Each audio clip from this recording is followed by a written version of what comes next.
And we are live. It's the Revved Up 906 podcast, a Detroit Pistons podcast to be exact. And I'm Hudson. And I'm Ryan. And before we get into today's episode, I want to welcome you guys to Revved Up 906 Season 2. This is the second season we have covered the Detroit Pistons. We had a blast last season. Yes, it was a 17-win season for the Detroit Pistons, but we loved it and we were along for the ride, and we will be along for the ride again this season. So welcome to Season 2. I want to let you guys know about a few things before we get into episode number 1. I want to remind you guys that we have partnered up with Grind Clothing Co. They are our official merch sponsor. You can click the link in our YouTube description or in the video description below, and that link will send you right to Grind Clothing Co.'s website, and you can buy bucket hats like this one. You can buy sweatshirts much like the one Ryan is wearing in today's episode, and you can buy a hat that looks very similar to this one.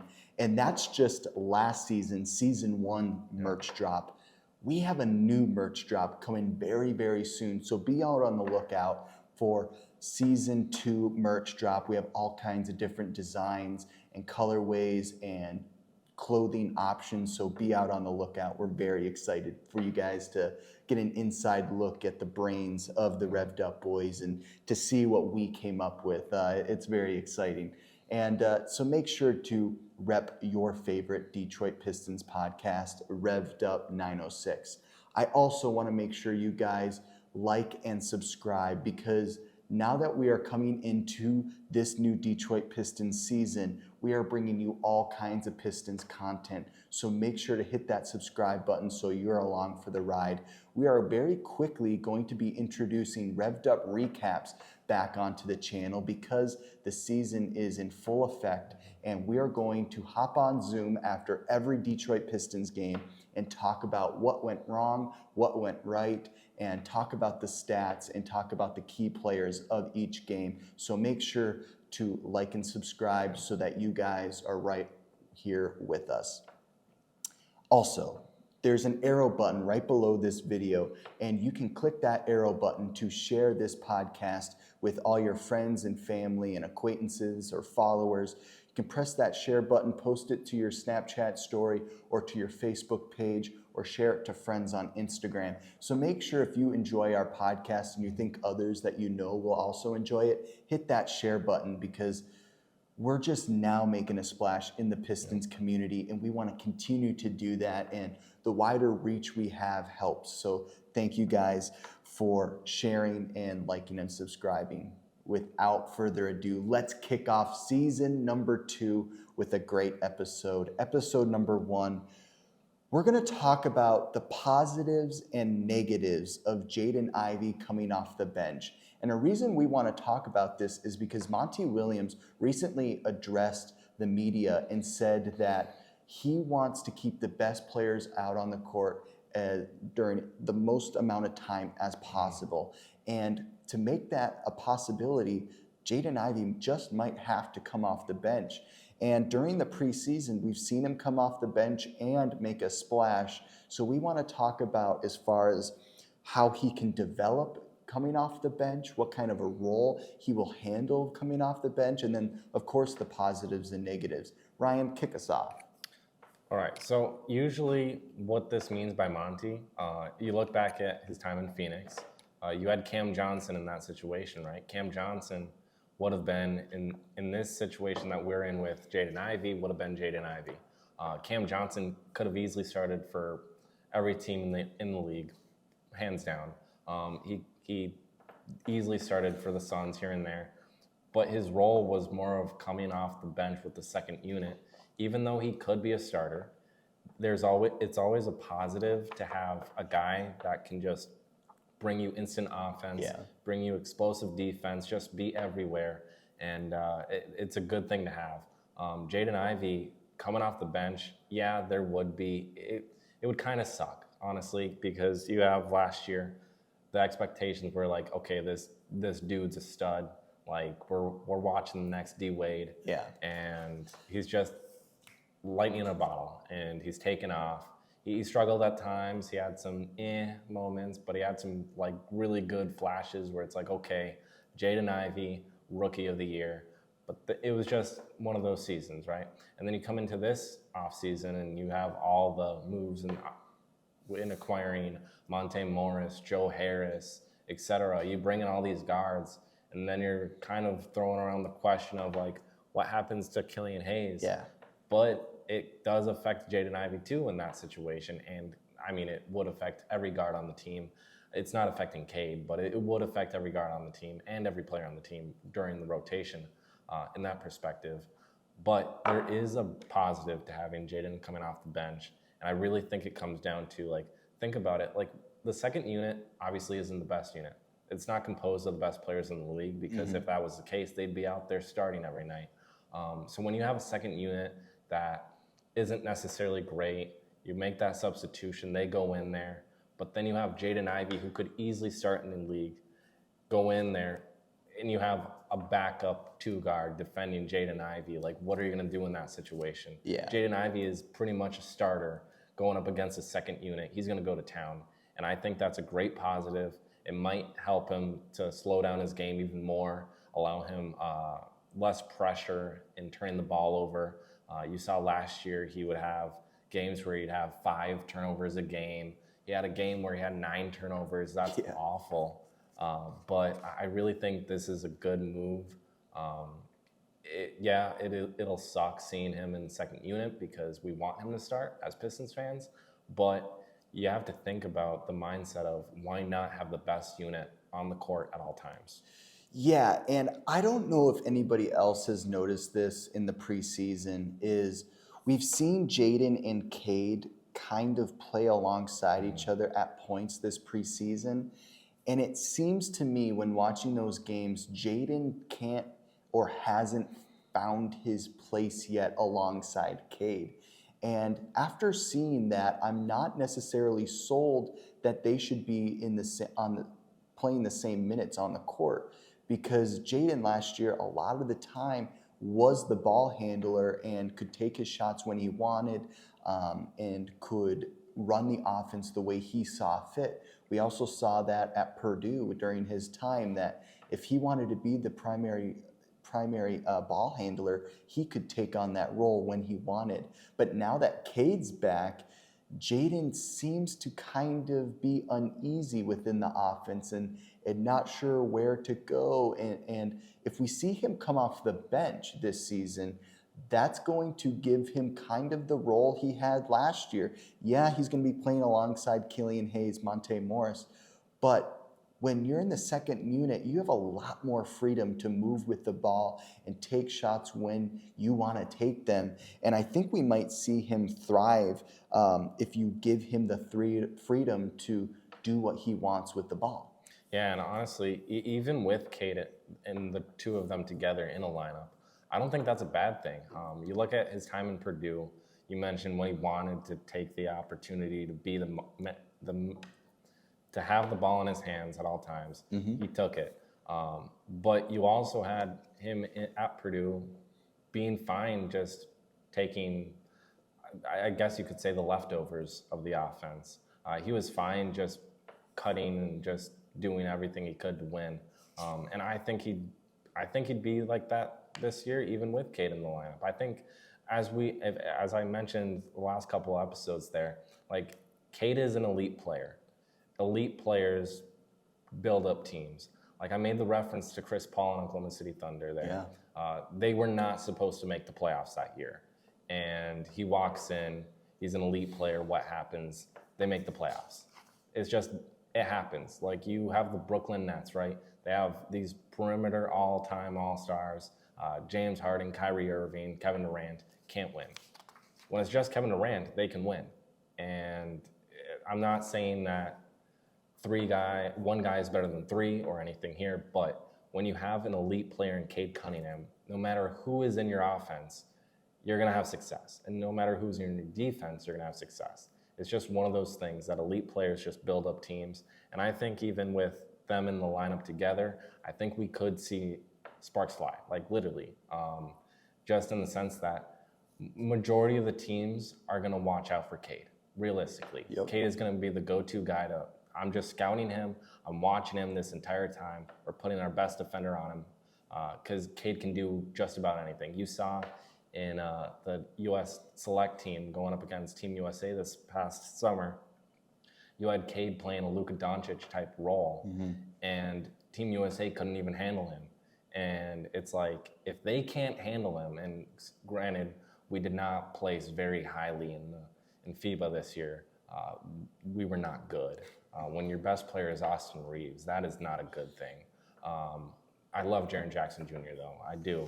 Even though I am a Michigan fan, I do like Jaren Jackson Jr. But the point is though, like when you have Cade Cunningham, who can literally do just about anything. You saw in his rookie year, posting up against Kevin Durant. Not a lot of players can do that, especially as a rookie. You had him posting Kevin Durant up and hitting the post, fade away on him every single time. You had him backing him down, hitting the hook shot. Like, Cade can do a bunch of things that not a lot of players can do. And so by taking all of that pressure off Jaden and allowing Jaden to be who he was in college and just being one of those freak of athletes guys that is always cutting, looking for the best shot, and just it'll allow the pressure to come off of him a little bit. And I think he can really play his game. But that goes to say, like, it doesn't matter if he's starting or if he's coming off the bench. I think this year is going to be much better for him, and I don't see him coming off the bench as a bad thing. I see it only as a positive. Yeah, and one thing that people have to remember when addressing this is he's going to be getting starter minutes. Yeah. It's just simply in the second unit. But one thing that I like about him coming off the bench is he's still early in his career, but last season we saw Jaden struggle defensively. A lot of the opposing shooting guards, point guards, whatever position he would play, found him, he would fall for a lot of fakes, so a lot of guys could get in the paint on him.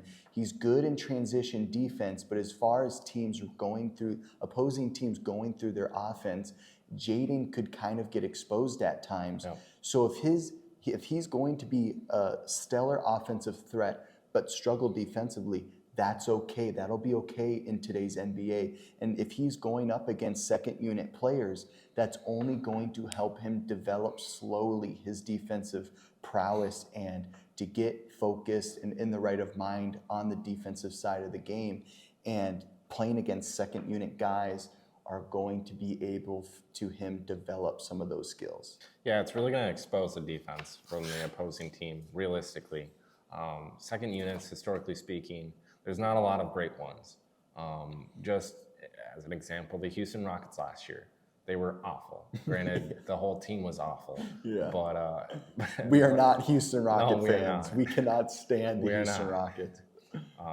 But no, they're a key example. There's numerous other teams, but the Houston Rockets are the main one because we don't like you. Yeah. But that being said, when you have a second unit as flawed as the Rockets were, and you have a guy like Jaden Ivey going up potentially against the second unit, you saw Jaden Ivey, when he did go up with second units in the league last year, he did just fine. He soared. Like, there's games where in that situation, he's just building up his stats. He's stacking it.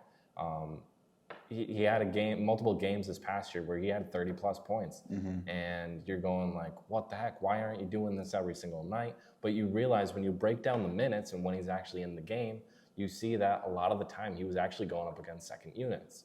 And the second units just can't guard him. So I think him in the second unit is going to just expose a bunch of the defenses going forward. I want to flip the coin a little bit and talk about the possible negatives of him coming off the bench. Just so that we can get some perspective of the plus and minuses of him switching up his role and coming off the bench. The one thing that kind of makes me eerie, and this is just from a fan perspective, a diehard fan of the Pistons, not necessarily a guy that analyzes the game. But if I'm looking at it from the fan perspective, it kind of like makes me sigh a little bit we have this idea of who our young core is, and it's Jaden Ivey, Cade Cunningham, Jalen Duren, and then you can argue Beastew's in there too. But Yep. those three guys really, I believe, give the identity of the team. Yeah. And the fact that like they're not this one cohesive unit in the starting five just kind of like doesn't like it just makes me feel a little weird. Like it would take a little bit for me to get used to him coming off the bench during the regular season. So that's just something that comes to mind purely from the fan perspective. Yeah, and a lot of Pistons fans out there, and just NBA fans in general, when you ever see a rookie as dominant as Jaden Ivey was initially, and then second year coming off the bench, everybody's question is like, what's going on in Detroit, or what's going on with that team? What's going on around that player? Are they in doubt of who he is? Is his character in question? Like, all the questions will fly because of this move. And yes, it is a negative, but realistically, Monty knows what he's doing. Weaver knows what he's doing. And I don't think there's any doubt in Jaden's abilities. I think this is strictly just putting the best team out there at all times. Jaden Ivey could easily start for the Pistons, no questions asked. Yep. He can be in every single unit on the team, no matter what. As can Cade, obviously. That's a stupid question and a stupid statement, but he can. But majority of our players this year actually can play in every single unit. But that shows our depth, and that's a plus side. But when you have Jaden Ivey as high as a pick as he was, and you have a great rookie season, and then you have him coming off the bench, to me, even though I know the situation is fine, to me it's still a little worrisome, because you sit there and going like, oh no, did we just pull another Stanley Johnson? Right. Where you have this highly touted player coming out of college, everybody's like, this kid is legit, and then all of a sudden you disappear from time to time. You're not like consistent. You're not one of those high flying players that is just like all over the place. You just disappear from time to time.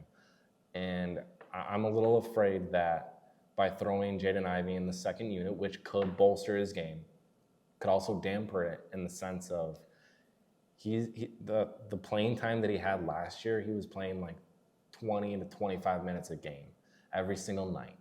And now he would be getting that same amount of time. But it's like, from a developmental side of things, when you're in a stride and you're playing great, like look at Killian last year. Killian had that stretch where he was dropping 20 and 10 every single game. And then all of a sudden he had that suspension, and then all of a sudden he went back to where he was before that stretch. And it's just about momentum in this league. And so when Jaden Ivey is coming off a hot start to a career, and then all of a sudden is in the second unit, that might scare me in the sense that his game could dip. And for the people that are worried about Jaden Ivey going to the bench, does that mean he's dipping? What does that mean? We have to remember with Monty, he is an unorthodox coach. He came out and told the media that James Wiseman and Marvin Bagley are competing for the backup spot. Not many coaches do that. And then he comes out and says Jaden Ivey could be coming off the bench because we want talent off the bench. So Monty isn't the kind of guy that does what is expected, or the best players on the team, the top 5 players, get the starting minutes. He's not necessarily that guy that just does everything that we're used to. So he's trying to reinvent the wheel. He's trying to make things where this team isn't easy to guess in the scouting report, where it's hard to know how to address all these players. And my one worry, though, as far as talking about the personnel that the second unit has, we know Alec Burks is a go-to scorer. The dude is an absolute scorcher. Say later in the season, Asar Thompson is a starter and Bojan's coming off the bench. That's another offensive scorcher that loves to have the ball in his hand. Yeah. Monte Morris knows how to show the love, but he knows that he wants to get his 12 shots up a game too. So with having these And then Joe Harris, we know he's going to get his threes up and demand the ball at times. There's a lot of guys on this second unit that know they want to get their shots up. Jaden Ivey, we know he's that kind of guy too. He wants to get his 15 shots up. I don't know how the cohesiveness is going to be on that second unit. I know that for sure with these next couple games in the preseason, I want to see Jaden off the bench and see what that dynamic is like. But it worries me of having so many offensive-minded guys in the second unit. Who's going to get the ball and how do they share the ball? That's one thing that comes to mind. Yeah, I think with Monte Morris, historically, like when you look at him in Denver, he was more of like, I'm going to facilitate, but when I have the shot, I'm going to take it. When he was in Washington, it was more so that he was just facilitating the other time. So with Monte Morris, he's kind of like the player where he can do just about anything you ask him to do. It just depends on what you ask him to do.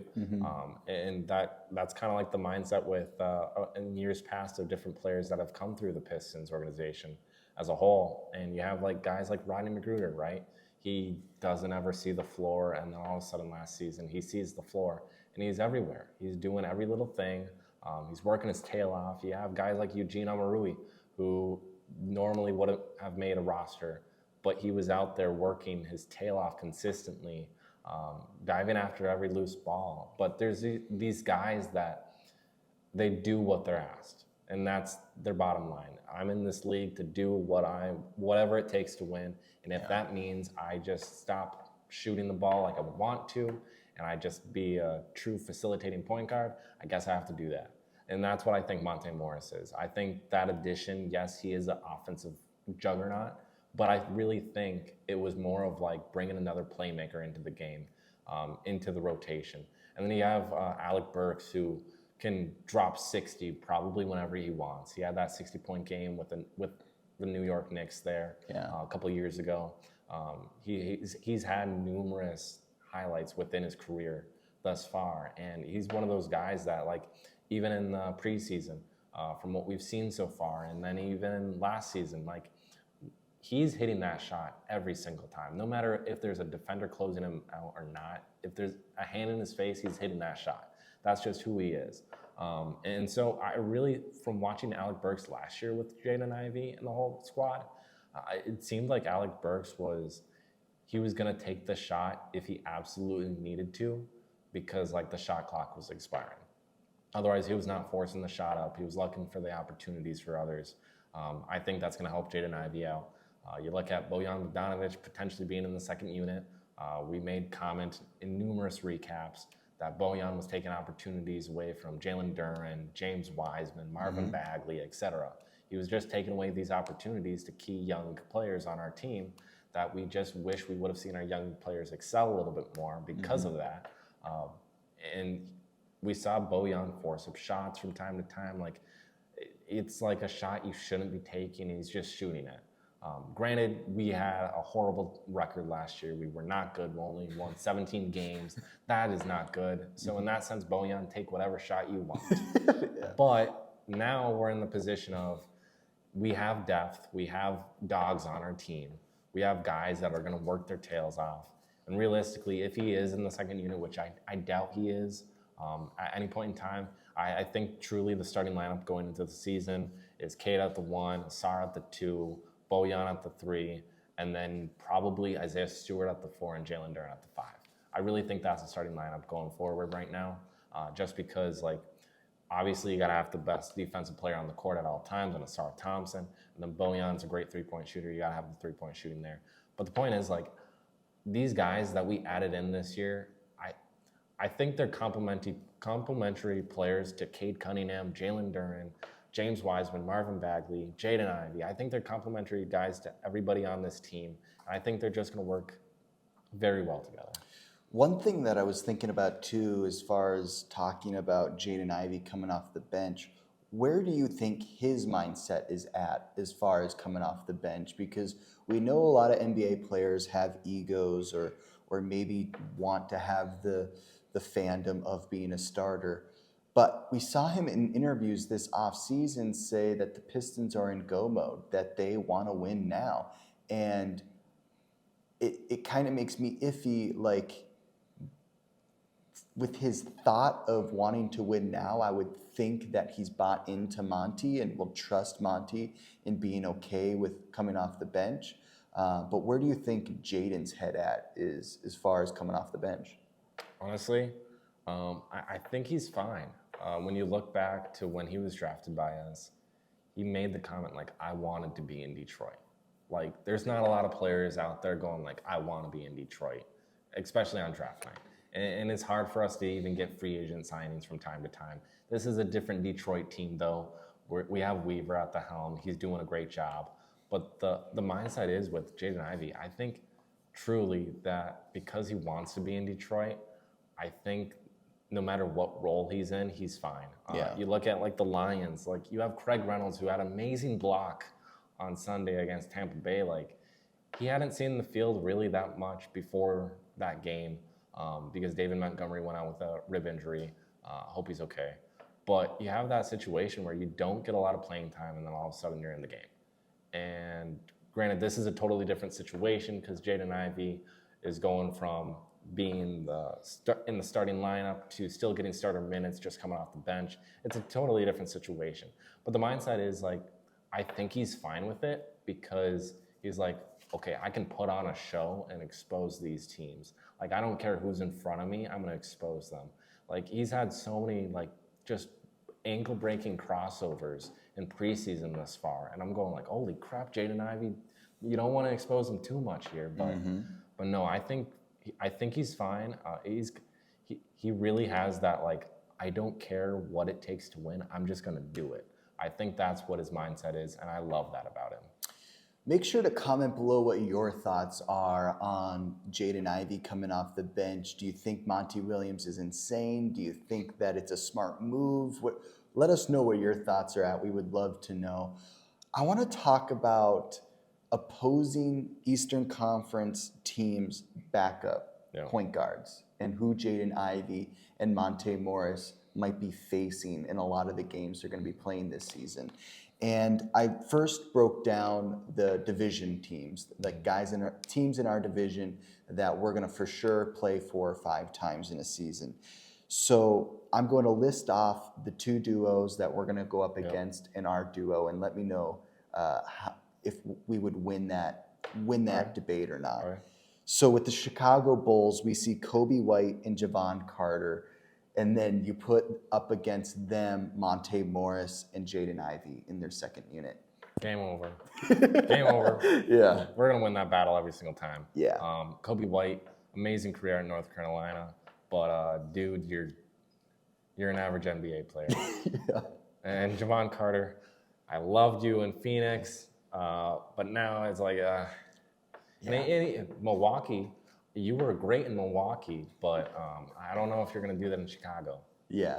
The reason I want to talk about these duos, opposing teams, their other front court, is because we're going to find ourselves thinking that Jaden Ivey coming off the bench might be a good idea, because I think you guys are going to like our odds against a lot of these opposing duos. All right, the second one, the Cleveland Cavaliers with Max Strus and Ricky Rubio against Monte Morris and Jaden Ivey. Okay. This is a tough one. It is a tough one. Max Strus had an amazing career in Miami. Left Miami for more money in Cleveland with potentially a better opportunity to win, a better role for him going forward. And then you have Ricky Rubio, who has been a great vet in the league. One of those key guys, one of the best Spanish players to ever do it. I love Ricky Rubio, but truthfully, game over. Like, Jaden Ivey is gonna break Max Strus's ankles every single time he can. Yeah. And then Ricky Rubio, I love you, man, but like, you're getting up there in age. Yep. It's just gonna go downhill. It really is. We see with Monte and Ricky, they have like that veteran presence. Yeah. And then with Max Strus and Jaden Ivey, they're both that offensive threat. But I like Jaden Ivey's athletic ability compared to Max Strus. Oh, yeah. I think he wins that wins that one-on-one. And then if I have to have a vet point guard on my roster and I have to pick between Ricky Rubio and Monte Morris, I'm going Monte Morris all day. So it's like, I really do think that this is going to be like the most close duo as far as competitiveness. But I still think the Pistons front court has that edge.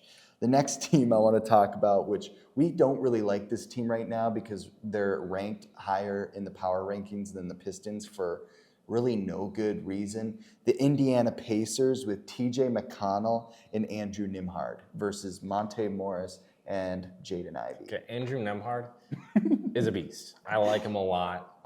Very solid player. He's just one of those guys that goes to work, puts his head down, just does the whole 9 yards. He can shoot. The dude can play. But then TJ McConnell, he was great in Philadelphia. He's been great in Indiana thus far. But he's just not a freak of an athlete. And then Andrew Nembhard is a better athlete between the two of them. I would see Nembhard guarding Jaden Ivey, and I would see TJ McConnell guarding Monte Morris. But Monte Morris is going to just expose TJ McConnell every single time. So it doesn't even matter if Jaden Ivey was out there or not. Like, Monte Morris is just going to win that battle against TJ McConnell. Yeah, I agree. It's breaking down these duo versus duo really makes me like Jaden Ivey coming off the bench. That's really when I was doing my notes, it sold me. I'm like, I really like our matchup against these guys. I agree. I think that Jaden Ivey's exposing whoever's guarding him, whether it's TJ McConnell or Andrew Nembhard. I think Jaden Ivey's exposing them. And then Monte Morris has a good enough scoring ability and passing ability to really help facilitate with Jaden that I just don't see this duo being able to keep up. And I see when Jaden Ivey plays against two guards like this, him getting points in bunches. I don't see these two guards being able to stop him on the defensive end. The next team I want to talk about, the final team in our division, the Milwaukee Bucks with Cameron Payne and Pat Connaughton versus Monte Morris and Jaden Ivey. Who do you like? Honestly, I think that one's closer than Cleveland. Okay. I really do. Cam Payne rejuvenated his career in Phoenix with Monty Williams there. Monty was an assistant coach at the time in Oklahoma City when Cam Payne was there originally. And so, like, in that situation, Monty knows. Monty knows. Yeah, there's so many Mon. There is. But Monty knows exactly what Cam Payne's game is all about. So, realistically, he can expose him if he really wanted to. And then, even though, where are we? Pat Connaughton. Great career at Notre Dame. I love him, honestly. He is an athlete. Like, really is an athlete. He doesn't look like one. But, I mean, when you look at the movie White Man Can't Jump, I mean... he's got ups. He does. Pat Connaughton is one of those guys that he's just going to do... Again, majority of these guys in these second units that we're talking about right now are those guys that just work their tails off. But I honestly see Pat Connaughton potentially starting for the Bucks this upcoming season. Okay. And so, like, even if he is in the second unit, that's because, like, Milwaukee's just deeper this year than they were last year. Right. But in that situation, I think it would be tough for a matchup-wise because I think Pat Connaughton, as much as I love Jaden Ivey, I think Pat Connaughton could have Jaden Ivey's number from time to time. He's good defensively. He is a great defender. But then you look at Cam Payne, I think Monte Morris is just going to break him down, even though Cam Payne himself is a great defender. Monty Williams just knows how to coach against Cam Payne because he's coached him in both Phoenix and Oklahoma City.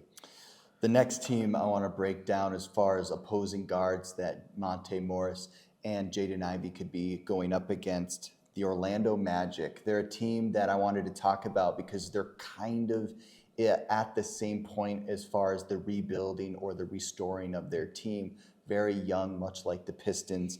They got Jet Howard, Markelle Fultz, and then you can throw Cole Anthony in there too. You could say we have Killian Hayes, Monte Morris, and Jaden Ivey. As far as those matchups, who do you see winning? And truthfully, I have to give the hand to Orlando. Okay. Just because, go blue, Jet Howard. Jet Howard, he's going to be solid. But he's more of a wing than a guard. But Markelle Fultz, even though he's not anything spectacular, he's still in Orlando has been better than he was in Philadelphia. Granted, that's not saying much because in Philadelphia he was trash. But, and his shot, my goodness, his shot was awful in Philadelphia. Brett Brown and the 76ers screwed his shot up. Yep. But in Orlando, he's fixed it. And he's been a much better player. And then Cole Anthony. I think Cole Anthony is the starting point guard for the Magic, honestly. I think Jalen Suggs. Jalen Suggs is coming off the bench in that situation. Suggs had a great career at Gonzaga, but I'm not very high on him, honestly. And there's not a lot of NBA executives that are high on him either. Granted, I'm not saying I'm an NBA executive. I don't know everything. But we know a lot. But we do know a lot. And I think Jalen Suggs is not that guy. So in this situation, if we're going off of strictly Jet Howard, Markelle Fultz, and Cole Anthony, I think Orlando has our number just because the experience there. Cole Anthony is a dog. Markelle Fultz, even though he has a broke jumper, he's fixed it a little bit. And then Jet Howard is more of a wing, and with the size he has, if he had to guard Jaden Ivey and Monte Morris there, I think he has the upper hand just because of his length. Yeah, he's pretty lengthy and a great defender. Yep. Another team I wanted to talk about as far as opposing guards, I wanted to talk about the Boston Celtics because obviously they're at the top of the East right now. In my opinion, the Milwaukee Bucks are giving them a run for their money. But I wanted to talk about their guards. Monte Morris and Jaden Ivey versus Delano Banton and Peyton Pritchard. Yeah, so Peyton Pritchard, congrats on the contract extension. Got 3-year, $30 million deal. Wow, yeah. That's a great contract for you. You've done pretty darn good in Boston so far, and the fans love you up there. But as much as I like him, because he's dropped 50 in Drew League. Just throwing that out there. He has done that. He is a phenomenal shooter. But in this situation of defending, he's not as fast as Jaden Ivey, and that's what it comes down to is speed. Jaden Ivey is lightning in a bottle. He's De'Aaron Fox 2.0, just in the speed factor alone. And so, Peyton Pritchard's going to get blown by.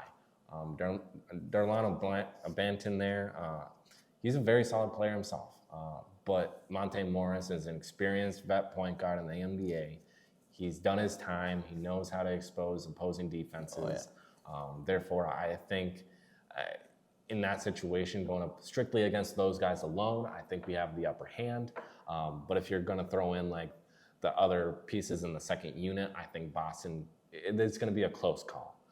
Because you have Jordan Walsh, who we talked about, the potential second-round pick for us this offseason. Boston ends up taking him. That's a great pickup for them. He's a great defender. Making a splash in the preseason. He has. He made a big splash in the preseason. If you go and include him along with these two guys and what their other components that they have in the second unit, I think they will have a slight upper hand just because they've been playing together consistently for a while now. And then Jordan Walsh is just a great, phenomenal defender.